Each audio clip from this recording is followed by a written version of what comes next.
Kırmızı çizgimi aşma. Kimse bizim kırmızı çizgimizi test etmeye kalkmasın. O kadar çok duyuyorsunuz ki bu benim kırmızı çizgim. Sonra birisi o çizgiden öteye geçiyor. Bu da benim kırmızı çizgim deyip bir tane daha çizgi çiziyorsunuz. Şimdi ne oldu? Tamam, benim başka kırmızı çizgim var. O da burası. Bir kırmızı çizgi daha çiziyorsun. Sonra neye dönüşüyor biliyor musun? Bak buna dönüşüyor. Senin kırmızı çizgilerinden yaya geçidi yapıyorlar. Gelin görelim bakalım bu kırmızı çizgileri kim çiziyor? Siz mi? Onlar mı?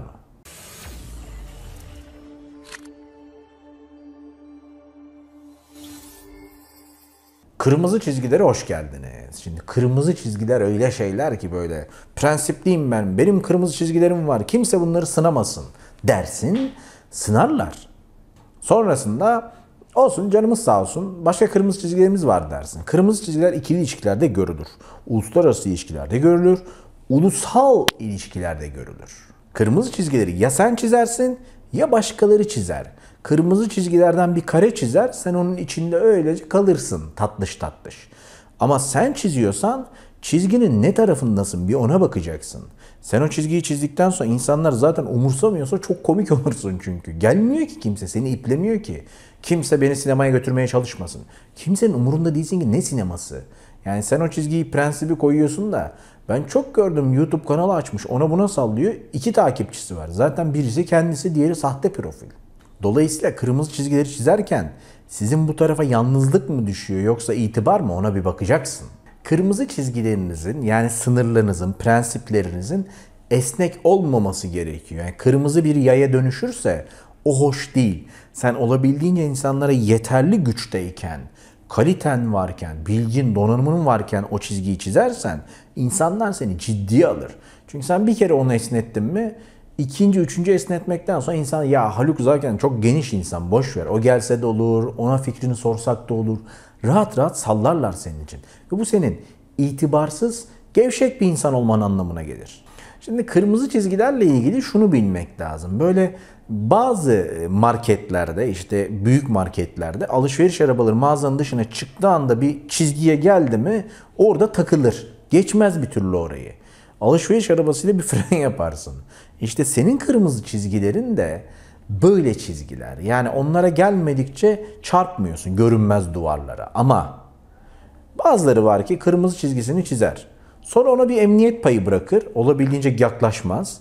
Daha da içeriye girer, daha da içeriye girer. Biz buna konfor alanı zehirlenmesi diyoruz. Kendi konfor alanını daraltarak dış dünyaya tampon bölgeler oluşturuyor.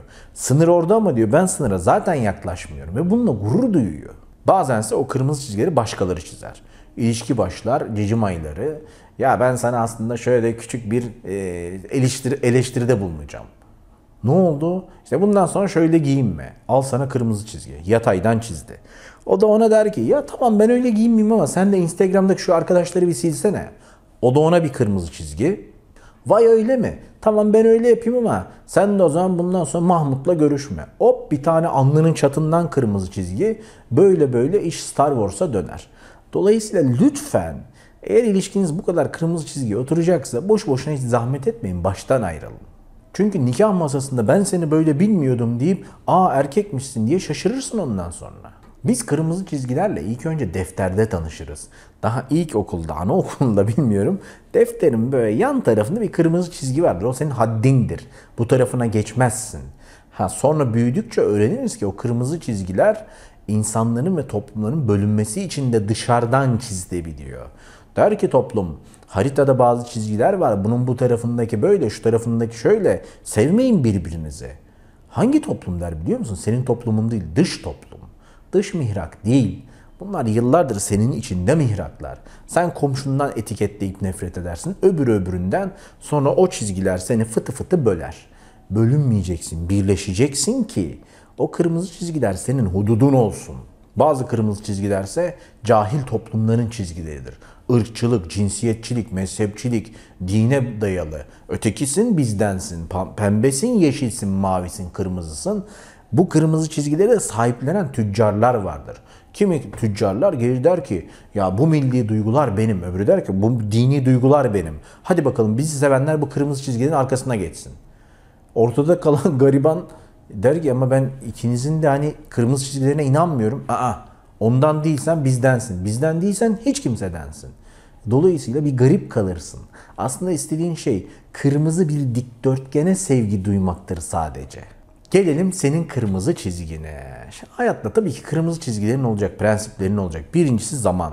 Senin zamanından çalan, yarınlarından çalan, yaşayacağın güzel anlardan çalan insanlara bir kırmızı çizgi çekeceksin. Ötesinde dursunlar. Senin inancından çalan, senin doğru düşünmeni büken insanlara kırmızı çizgi çizeceksin. 2, 3 bağımlılıklar.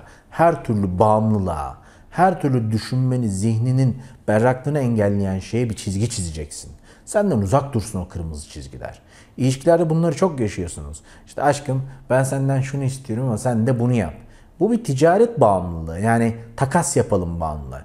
Ben senin işte alnından öpmezsem, sen de şöyle yapmazsan böyle ilişkimiz güzel gitmez. Niye böyle saçma sapan bir kırmızı çizgi çiziyorsun ki? Yani nedir? O onunla konuşurken kendini aslında işte kuralcı, maço, güçlü, öbürü de feminist, kadınsal değerlere değer veren. 5 dakika önce patlamış mısır için kavga ediyordunuz. Kim kimi kandırıyor?